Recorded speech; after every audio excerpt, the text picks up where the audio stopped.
reaction to the United States Supreme Court decision to overturn Roe v. Wade has been mixed. As you can see behind me, a large group has gathered on the Capitol steps to voice their disagreement with the decision.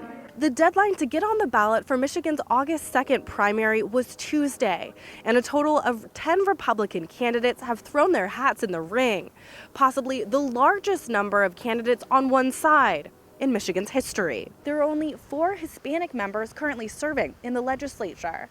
Y los miembros dime que ellos quieren más representación y participación de sus comunidades en el gobierno de Michigan. These numbers will be changing. Check out this right here. Only 10% of the precincts are reporting right now.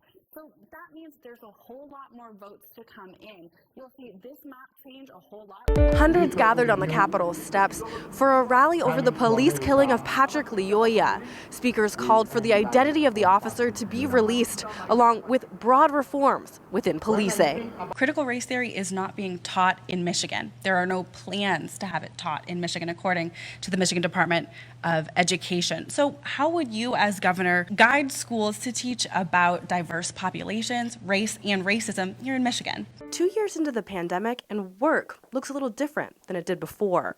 State Republicans want to ban state workers from working remotely, an issue that could have a big impact on downtown Lansing.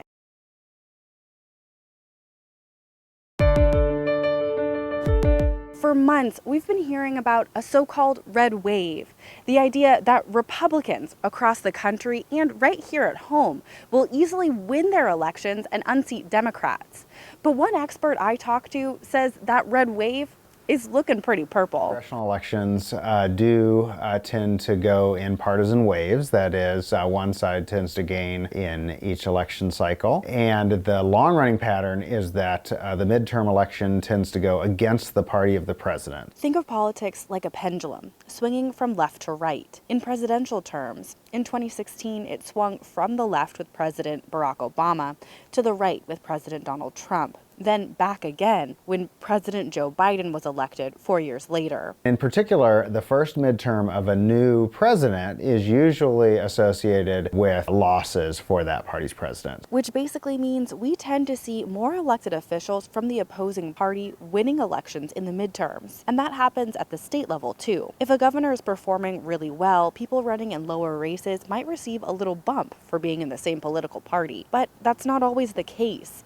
And this year, it's looking a little different. The abortion decision by the Supreme Court is the largest policy change from the last 2 years.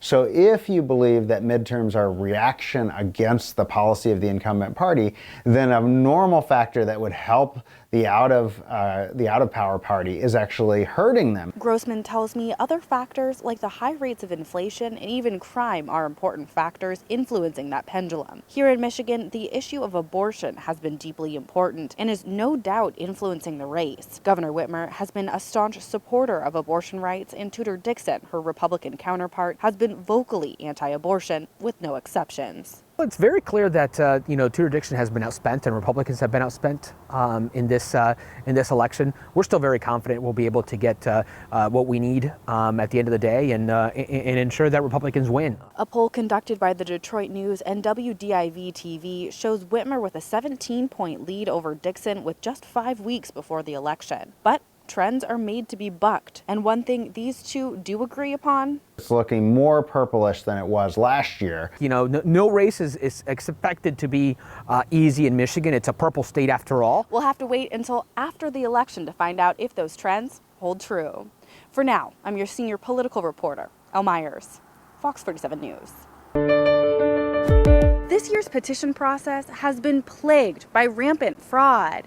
Candidates often contract with companies to get the signatures they need to get on the ballot. But even after thousands of dollars, 5 Republican candidates have been kicked off the ballot. So what companies did these candidates use? We're digging a little deeper to find out. Oh, no, we haven't gotten our money back at all, and have heard nothing from them. So have you heard from the company you contracted with? No, nor do I expect it. No, there's been no answer in the phone, no answer in the text, no answer in the emails. So I jokingly said through a little bit of pain that the company's in the wind. Those are 3 candidates who were disqualified from the August primary ballot last week. The Bureau of Elections found widespread fraud within the petition signatures. 2 additional candidates, former Detroit Police Chief James Craig and Perry Johnson, the quality guru, were also disqualified. It's a very painful situation, 9 months worth of work on my campaign for governor to have it ended in a few hours. All 5 candidates who were disqualified used signature gathering companies, a common practice. But Michigan State University professor Matt Grossman tells me it also incentivizes some shady practices. The obvious problem with that is that it incentivizes people to collect signatures however aggressively or however invalidly they might be able to. The increased cost of running campaigns this year made the practice a more significant problem. And so people reached out to people who weren't as reputable to get those signatures gathered. Captain Mike Brown, Donna Brandenburg, and Chief James Craig's campaigns confirmed to Fox 47 that their teams used a Michigan-based company called First Choice Contracting, LLC. Perry Johnson's team could not be reached for comment, and Michael Markey tells me he didn't use the Michigan firm, but said some of the same circulators worked with multiple companies. That company's done business with other political professionals in Michigan and in the United States. But First Choice Consulting LLC and the man behind it, Sean Wilmoth of Warren, have a documented history of fraud, according to news reports across multiple states. The company's webpage requires a password to log in, and phone numbers associated with the company don't connect. Verizon Wireless, your call cannot be completed as dialed. Please check the number and dial again. I was having constant communication with the company really from January up until, well, I guess it was last Monday that But now the company's in the wind. It's kind of a police term, but that's accurate. of the 5 candidates who were kicked off the ballot, both Markey and Johnson have been rejected by the Michigan Court of Appeals. Now that means they officially won't appear on the ballot. Both Craig and Brandenburg are still waiting on a ruling, and we'll keep you updated. For now, I'm your Capitol reporter, Elle Meyers, Fox 47 News.